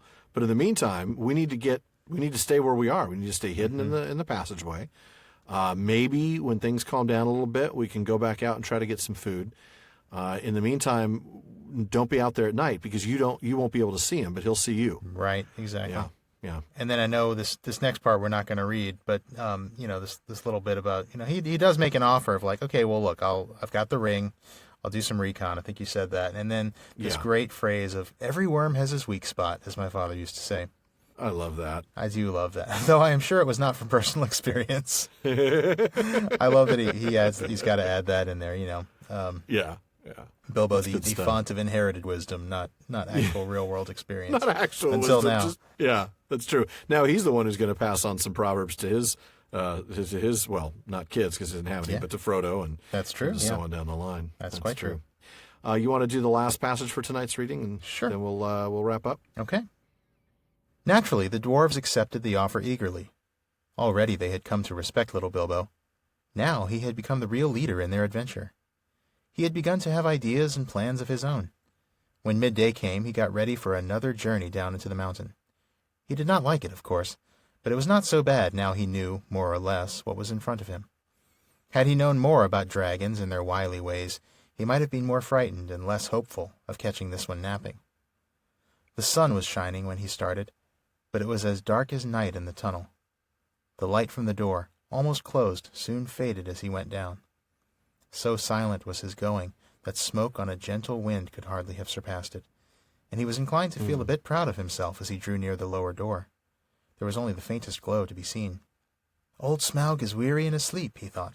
He can't see me, and he won't hear me. Cheer up, Bilbo. He had forgotten, or had never heard about dragons' sense of smell. It is also an awkward fact that they can keep half an eye open watching while they sleep, if they are suspicious. Smaug certainly looked fast asleep, almost dead and dark, with scarcely a snore more than a whiff of unseen steam, while Bilbo peeped once more from the entrance. He was just about to step out onto the floor when he caught a sudden thin and piercing ray of red from under the drooping lid of Smaug's left eye. He was only pretending to sleep. He was watching the tunnel entrance. Hurriedly, Bilbo stepped back and blessed the luck of his ring. And I'm going to stop My right there goodness. just to keep the suspense. Yeah, that's such a great spot to end the episode. Yes. We're mean that way. Actually, it really is just a perfect fit. We're already kind of running long here. We're closing in on an hour and a half already, and we've still got a couple questions in the bag. But there's some We things can't to talk exactly about do here. then Smaug spoke without saying what he Without said. speaking. yeah. Right. So, The beginning is it reiterates what we just talked about Thorin recognizing that Bilbo's really the leader. The Sure leader enough, of the party, yeah. now he had become the real leader in their adventure. yeah. And the dwarves respect him. So Yeah. and now we know. And it's, and rightfully so, because he does have ideas and plans of his own, which they don't really have. But it's interesting that he probably has a little bit more faith in his abilities and his knowledge than he really should have, doesn't he? Yeah. Well, and it's funny because it's his lack of knowledge that actually leads him to have this extra courage, right? Yeah. I mean, had he known more about dragons and their wily ways, we've talked about this before, how a lack of knowledge, it changes things. I mean, it's, we talked about the elves. I think it was the comparison between the Rivendell elves, who knew a lot and therefore, treated Bilbo and the dwarves differently than Thranduil, who didn't know as much and therefore treated them unwisely. Right. And it's the same here. If Bilbo knew, he would have done things differently here. Though I don't know what other options they would have had. They can't go through the front. No, that's true. He had to do so- something, and he really did the best thing he could have done, even with more knowledge. It is hard to imagine him coming up with a better conclusion. Yeah, and it's not like he came running down the slope and running straight out from the Screaming, opening. I mean, he at "Ah!" least Yeah, he didn't do he that. at least checked things before. But boy, it was close. Yeah. But yeah, he was feeling proud of his ability to be stealthy. Yeah. Famous last words, of but, course. But Yeah, you can think you're stealthy all you want. Dragons are pretty sharp, and now that And he they can- knows you're there, yeah, he's going to be. 'Cause he knows he's somebody's there. suspicious, so he can keep half Oh, an yeah. eye open while he sleeps. And that cup didn't Yeah. steal itself. right, exactly. So yeah, but interestingly, Bilbo stepped back and he blessed the luck of his ring. It was luck. He knows it. Luck He is what saves recognizes him how at this important it point. is. Yep. Well, just like we saw earlier, that he was trusting to his luck more than he did before. Yep. That he was relying on it. So. And right now, it is only the fact that he's invisible that's saving him at this point. Oh yeah, absolutely. So. Well, that will do it for our chapter discussion today, folks. But as always, please stick around. We have a couple of really good questions for you coming up in Bartleman's bag. Yeah, we do. So definitely wait around for that. One of the great questions of dragon name pronunciation is about to be answered definitively. Yes. Not like we haven't been saying it. But before that, we've got an announcement. Well, and I'm sure that if you're listening to us, and this isn't the first time you've listened to us, you know we've been invited to Mythmoot 5 as special guests. It's taking place June of this year. That's 2018, and it is an incredible opportunity. And we are both really excited about it. We're going to be doing something really special. We'll be doing a live episode broadcast from Mythmoot. We're going to be in the main room, folks. We're going to be the only event in our time slot. Yep. And we're going to be That's right. joined by some special guests, including John Garth and Corey Olson, both of whom have been on the show before, and Douglas Anderson and Mark Ockrand. Yep. Now, the show's going to air live on Facebook at the time of the event, which is currently scheduled for 1 o'clock Eastern Time on Saturday, June 23rd. That's, I believe, 6 p.m. UTC. But it will also be released the next day as episode 88. And if we stay on schedule, that's going to be happening right as we're wrapping up The Hobbit and getting ready for Season 3. Boy, that's awesome. Now, Mythmoot is generously covering our event registration and meals, but we have to find a way to get there and stay there for a few days. Now, thankfully, we have raised over $1,000 through our recent T-shirt sales campaign, and that covers airfare for both of us. So now we hope that you'll help us out with lodging expenses by joining the Fellowship of the Podcast. That's our Patreon family at patreon.com/prancingponypod. We were never planning to do a live episode from a moot until we got to our No. next goal, but this opportunity presented itself and we just couldn't turn it down. We hope you understand. And as always, we trust you all to help us make it happen. You know, in fact, we've had a few of you sign on at the higher tiers this month, and we want to really thank you a whole lot for taking those big steps that are going to help us get to Mythmoot. But we're grateful for all that you've all done. Thanks to our Patreon family, we've been able to make big improvements to the show, including the move to weekly episodes. And, of course, to make joining the Patreon family worth your while, we have some really fun rewards, like exclusive content. Such as our postscripts to each episode. After we record each episode, Alan and I listen to it before it releases to see what we left out. Insights, jokes, mistakes, whatever. We put those into a 10 or so minute postscript that's available to our Patreon supporters. That's right. And those exclusive postscripts typically release the same day as the episode they follow. So if you want access to those bonuses, be sure to join the Fellowship of the Podcast. Next, we want to give a very special shout out to our patrons at the Kierdan's contribution tier. DeMay in Alaska, James in Virginia, Tamsin in Minnesota, Dawn from Vancouver Island, and Emily in Texas. Thank you all. Now, if you want a personalized shout out on our episodes, well, you know where to go. But we don't want you to feel obligated by any means. We would love for you to consider signing up for the Fellowship of the Podcast, but only if you can afford it and only if you think we've earned it. We know some of you can't and choose to support us in other ways, and we're very grateful for that. So even if you can't join us at Patreon, please keep enjoying the podcast. We'll keep making it. We certainly will. Why don't we go ahead and get on with Barlowman's bag? Okay, well, we'll start with one we've got from Amber N. in Georgia. Amber wrote in with a question that I think probably most people have asked themselves at least once, usually when they first read The Hobbit, if not, another time. Amber said, why does everyone pronounce Smaug, or why does everyone pronounce S-M-A-U-G, as Smaug, with vowels rhyming with out, instead of pronouncing it Smaug, rhyming with, well, Smaug? Since Smaug, now I'm doing it. Since Smaug is a dragon, my initial thought is to pronounce it Smaug. I'm not really a word nerd, she says, but I hear there's one or two on this podcast. 1.5, really. You are our chief word nerd, so I'll let you take that one. What do you say to that? All right, well, I think the reason most people pronounce Smaug that way is because they've read Appendix E of The Lord of the Rings. That's the place where Tolkien gives the pronunciation guide to the Elvish languages, and that's where he says that AU is a falling diphthong in both Quenya and Sindarin that's stressed on the first element. That basically just means the stress is on the A, so that the diphthong rhymes with loud and how instead of laud and haw. Okay. Well, that's the same reason we say Sauron and not Sauron. Right, exactly, which is an Elvish word. And I remember reading The Lord of the Rings the first time, and I remember saying Sauron the first time I read that book, because I hadn't read the appendix yet. And I also remember thinking it was Smaug when I first read The Hobbit, because I hadn't read the appendix yet. Then I got to I lived in L.A., so I called it Smaug, too. because it was all around you. Yeah. But then I read Appendix A. I saw how AU is supposed to be pronounced, and I've been saying Smaug ever since. Funny thing about that is that pronunciation is correct, but it's not correct for the reason I originally thought. See, the pronunciation rules in Appendix, and that's why I said I think that's why most people say it that way, but it's not really why that's the case. The pronunciation rules in Appendix E don't actually apply to the name Smaug because it doesn't come from Quenya or Sindarin. You might assume it does, because so many of the other names in Middle-earth have Elvish origins, but Smaug actually doesn't. It's actually Germanic. In letter number 25, Tolkien explains the origin of the word. He says, "The dragon bears as a name a pseudonym," which is also interesting, but we don't have time to get into that. "The dragon bears as name a pseudonym, the past tense of the primitive Germanic verb smugan, to squeeze through a hole," a low philological jest. "The rest of the names are of the ancient and Elvish world, and have not been modernized." So if Smaug is not an Elvish word, we shouldn't apply Elvish pronunciation rules to it, right? Mm-hmm. But, Smaug is pretty universal. It was the pronunciation even given in the Peter Jackson movies.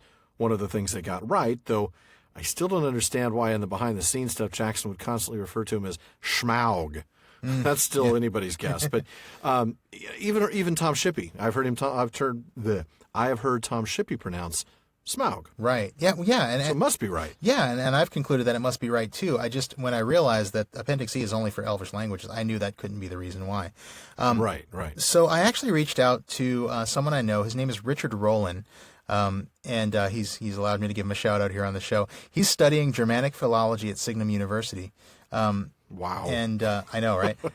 So I reached out to Richard. He told me that in Proto-Germanic, which I assume is what Tolkien means when he says primitive Germanic, he says AU is always pronounced as the OU in house. So SMAUG, a past tense form of the verb smugana, SMEUGANA, meaning to creep or to crawl. That past tense form of that verb is always Smaug. Okay. Now, it's worth noting that, there's no written Proto-Germanic. All these words like Smaug and Smugana are reconstructed based on common sounds and pronunciations of actual recorded Germanic languages, from Gothic to, to German and even English. But clearly, I think this is what Tolkien had in mind. And Richard actually also told me that even if Tolkien was thinking of Gothic, which is another sort of early Germanic language that Tolkien was interested in, even if he was looking to Gothic for the inspiration, it would still be pronounced Smaug. So it is Smaug, not Smaug, but it's because of the Germanic origin, not for the reasons given in Appendix E. Right. Yeah, well, that makes sense to me. When I was reading The Hobbit for the umpteenth time in high school, I switched from thinking of it as Smaug to Smaug, and that was because of my time, believe it or not, in German class. Okay. Talk about your broken clock twice a day. I got the right answer, and for the right reason, really, because it was Germanic, but I had no clue that that's why the answer was right. There you go. Cool. That's awesome. That's great. And yeah, it was just an interesting little bit to uncover, and a huge hat tip to Richard Rowland for his help with that. I want to give a shout out to his blog. Any of our listeners who are word nerds should really go check out his blog. It's called Blog on the Barrow Downs, which is awesome. And that's blogonthebarrowdowns.blogspot.com. And I'll put a link up at our show notes too. But Yeah. He's been writing some stuff about Germanic philology. He's even done a recent series about some of the Old Norse riddles that inspired the riddles in Chapter 5. So that's super cool. Very cool. And we've got another question here from our old friend Paul D. in Bristol, England. Paul wrote in asking our opinion on something, which, well, we always love giving our opinion, so thank you, Paul. Yes. He says... And there's less research that way. Much less.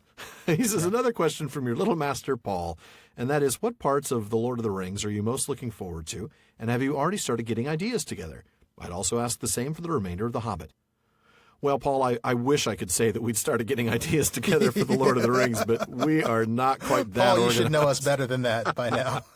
The truth is this weekly release schedule keeps us super busy, and we just don't have the opportunity for, advanced planning like we might otherwise have. All we know is we're going to get there before too long, and probably before we're ready.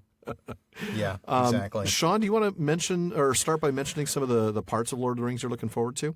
Oh, sure. I've got a few. Somehow I knew you would. Yeah, I mean, the Prancing Pony, of course. Of course, We're going to get a lot of mileage out of that, I'm sure. Aren't we? Our namesake, yeah. And Frodo's song about the man in the moon. That's going to be awesome. That's one of my favorite I understand moments. you're going to be writing a tune, and you'll be singing that for us? We'll see. Oh, man. Khazad-dûm. Oh, yeah. The whole journey through that. Oh, doom. boom, Doom. boom. Yeah. Yeah. The Mirror of Galadriel. That's an awesome one. I think that's two in one book. Just saying. Yeah. Yeah, I know. Okay, all I right. know All right. if I Do you try think to you're going limit to sneak myself that to past one. me? That was book 2.5? No, sorry. All right. There's the first appearance of my people, the Riders of Rohan. Frodo and Sam and Gollum and the whole journey through Ithilien. I love all that stuff. Yeah. I don't know. Is there anything I haven't mentioned yet? Let's see. Return of the King. Battle of Pelennor Fields. Oh, yeah. Dude, come on. Yeah. I mean, that's going to be amazing. The Steward and the King. Wow. I don't know. I don't think I left you anything, but do you have any? Well, you pretty much took the whole thing. Thanks. I appreciate that. All right, show's You're over. welcome. No, Glad to do that for you. I am looking forward to Frodo and Sam leaving immediately after the long-expected party, and to Arwen saving Frodo at the ford, and to an Aragorn filled with self-doubt and a tearful Frodo, and to the elves at Helm's Deep, and to Frodo telling Sam to go home on... Wait. We're talking about the books? Yeah, I see what you did there. Nice. All right. Okay, here's some, and I will stick to one per book. Book 1... The elves at Helm's Deep, though. I know, Hey. I know. Those are... I said I'm looking forward to it. Did you not believe me? No. No, you sounded All right. very sincere. I was sincere. Okay. So here's some things, one per book. Book 1, the introduction of Aragorn. I love the way he is introduced in the story as, a Strider and with that great poem, that great verse that is written about him. Book 2, the gifts of Galadriel. Oh, especially having read the Silmarillion and knowing the significance of the gift of Gimli. Oh, yeah. Book 3, I think my favorite moment would be the fall and redemption of Boromir. I love that. I just got a soft spot in my heart for him on that. Speaking of the sons of that nasty guy in Minas Tirith, Book 4's favorite moment is Faramir.